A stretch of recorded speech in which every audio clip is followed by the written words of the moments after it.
बिस्मिल्लाहिर्रहमानिर्रहीम। अस्सलाम वालेकुम नाज़रीन, मैं यासिर सिद्दीकी कुरैशी आपकी खिदमत में हाज़िर। आज जो हमारे पास टॉपिक है वो बड़ा ही दिलचस्प होने वाला है। आज तक जितनी भी वीडियोस मैंने स्पीकिंग स्किल पर बनाई हैं वो ज़ाहिर बात है बात करने के फ़न पर हैं, लेकिन आज जो वीडियो होगी वो खामोश लोगों पर होगी, खामोशी पर होगी। खामोशी भी एक फ़न है। खामोश रहने से आदमी बहुत कुछ सीख जाता है। बोलने वाला जब बोल रहा होता है तो उसे सुनने वाला, खामोशी से सुनने वाला बहुत कुछ ऑब्ज़र्व कर रहा होता है। और देखा ये गया है कि जो लोग खामोश रहते हैं या खामोशी से कुछ चीज़ें सुनते हैं, उनकी जो ऑब्ज़र्वेशन है वो बहुत एक्यूरेट होती है। आप देखें तो कुदरत का एक कानून है कि जब इंसान की पैदाइश हुई है तो उसे 2 कान दिए गए हैं, 1 ज़ुबान दी गई है। तो यहाँ से हमें वो साइंस समझ आती है। साइंस क्या है कि आपने सुनना ज़्यादा है, बोलना कम है। ऐसे भी हो सकता था कि 2 ज़ुबानें दी जाती और कान 1 दिया जाता, जिससे हमें ये पता चलता कि जी आप बोल ज़्यादा सकते हैं, सुन कम सकते हैं। लेकिन मामला उलट है। तो यहाँ इससे हमें ये चीज़ पता चलती है कि हमें जो चीज़ मिली है उसका हमने सही सही इस्तेमाल करना है। बोलना कम है, सुनना ज़्यादा है। आपने ये चीज़ ऑब्ज़र्व की होगी कि कुछ लोग मुकम्मल खामोशी में रहते हैं, बहुत खामोश रहते हैं, और फिर जब वो बोलते हैं तो वो फिर ऐसा बोलते हैं कि वो जान चढ़ा देते हैं।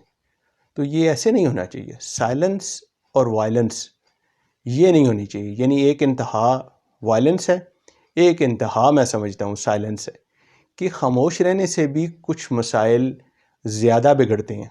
ठीक है, इज़हार करते रहना चाहिए थोड़ी थोड़ी चीज़ पर, कि आपको जो भी चीज़ है उसमें थोड़ा थोड़ा इज़हार शामिल होना चाहिए। यही नहीं कि मुकम्मल खामोशी अपनाई हो। तो जो लोग खामोश रहते हैं तो मेडिकली भी उन्हें कुछ मसाइल का सामना करना पड़ता है, और ये मुसलसल खामोश रहने से, डिप्रेशन लेने से बड़ी बड़ी बीमारियां लगती हैं, और उनकी जो कॉजेज़ होती हैं तो देखें तो वो यही होती हैं कि वो खामोश रहे, और अगर बोले तो फिर ऐसा बोले कि जनाब फिर उन्होंने हदें क्रॉस की। साइलेंस और वायलेंस के दरमियान एक रास्ता है, और वो रास्ता है इज़हार का रास्ता। इज़हार करते रहना चाहिए। सारी चीज़ें अंदर रखना, बर्दाश्त करते रहना, कुढ़ते रहना, ये कोई तरीका कार नहीं है, और ना ये कोई फितरी तरीका कार है। आज तक जितना गौर व फिक्र हुआ है, मैं समझता हूँ कि यह खामोशी की बदौलत हुआ है। अब अगर हर तरफ शोर है, कमरे में बच्चे भी हैं, टीवी भी लगा हुआ है, मेहमानों का आना जाना भी है, इवन घर वाले भी उसमें आ जा रहे हैं, तो कोई चीज़ आदमी मैं समझता हूँ कि सीख नहीं सकता। इसलिए नहीं सीख सकता क्योंकि जब इंसान ने कोई प्लान करना है, जब उसने किसी चीज़ पर फिर आगे अमल करना है, तो उसके लिए सबसे पहले उसे एक अलहदा जगह पर बैठना होगा, उस पर सोच विचार करनी होगी, तब जाकर वो उस मसले तक पहुंच पाएगा, मसले के पहलू देख पाएगा और फिर उसका हल निकाल पाएगा। गैदरिंग से और ये इकट्ठे बैठने से और गप्पें लगाने से इज़हार ख्याल तो हो जाता है, लेकिन जो आपके फ़ैसले हैं, जो आपने सोच विचार करनी है, वो ज़्यादातर अलहदगी में ही होती है। आपने देखा होगा कुछ मीटिंग्स होती हैं तो मीटिंग्स में हर चीज़ पर बात की जाती है, लेकिन फिर उसे टाइम दिया जाता है कि आप इसे ऑब्ज़र्व करें, इसे कंसिडर करें, और इन दोनों चीज़ों के बाद फिर वो चीज़ इंतहाई निखर के सामने आती है और वो ज़्यादा बेहतर होती है। तो ये होता किससे है कि वो अलहदा बैठने से, सोच विचार करने से, गौर फिक्र करने से, और ये सारी चीज़ें खामोशी की वजह से होती हैं। खामोशी अगर ना हो, सुकून ना हो, हर वक्त चहल पहल, गैदरिंग सब कुछ हो, तो उसमें ये चीज़ें नहीं हो पाती। तो मेरे कहने का मतलब कि जितना भी गौर व फिक्र है वो खामोशी की बदौलत है। सुनाने वाले की बात सुनने वाले के दम से है। अगर सुनने वाले ही नहीं होंगे तो सुनाने वाले को क्या फ़ायदा, वो किसको सुनाएगा। ऐसे ही जैसे आप बाज़ार में जो दुकानदार हैं वो किसको माल बेचेंगे, गाहक को ही बेचेंगे, और अगर गाहक ही नहीं होगा तो फिर ज़ाहिरी बात है कि जो जितने भी दुकानदार हैं, चाहे वो कोई सब्ज़ी वाला है, चाहे करियाने वाला है, चाहे एक बड़े स्टोर वाला है, ये जो भी चीज़ बेच रहे हैं ये गाहक के दम से इनकी चीज़ बिक रही है। ये जो बाज़ारों में हमें चहल पहल नज़र आती है वो गाहक की वजह से है। और बज़ाहिर देखा जाए तो हमें ये चीज़ नज़र आती है जी कि एक दुकानदार का कारोबार बहुत अच्छा है, हम इस हवाले से देख रहे होते हैं। एक सब्ज़ी वाले के पास बहुत अच्छी सब्ज़ी बिकती है, उसका काम अच्छा है, लेकिन इस तरफ हमारा ध्यान बहुत कम जाता है कि ये सारी चीज़ें तो ہمارے وجود سے ہیں، ہم ان کے پاس جاتے ہیں تو ان کے کام کو بڑھاوا ملتا ہے اور وہ اگلے دن بھی کوئی چیز لے کر آتے ہیں یا اپنے آرڈر وغیرہ دیتے ہیں۔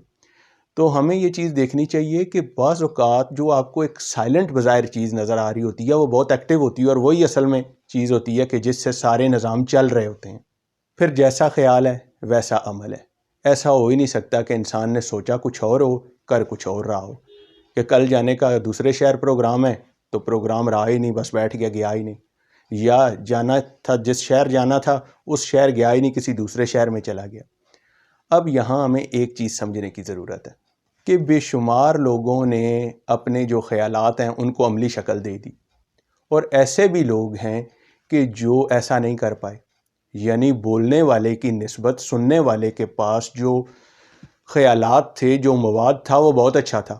ایسا بھی ہو سکتا ہے، مگر وہ آدمی چپ کیوں رہا، بولا کیوں نہیں؟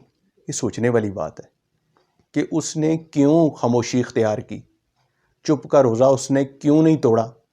اب یہاں جو بول رہے ہیں، بات کر رہے ہیں، ان کے سمجھنے والی بات ہے کہ ہمارے ارد گرد بے شمار ایسے لوگ ہوتے ہیں کہ جنہیں ہم اہمیت نہیں دیتے۔ ہم سمجھتے ہیں کہ یہ بول نہیں رہا، یا یہ اس حوالے سے ایسا ہے، اور یہ اس وجہ سے خاموش ہے۔ ہمیں یہ اندازے وغیرہ نہیں لگانے چاہیے، ہمیں اس کے اندر جھانک کر دیکھنا چاہیے کہ اس کے مسائل کیا ہیں، وہ کیوں خاموش ہے، وہ کیوں چپ ہے۔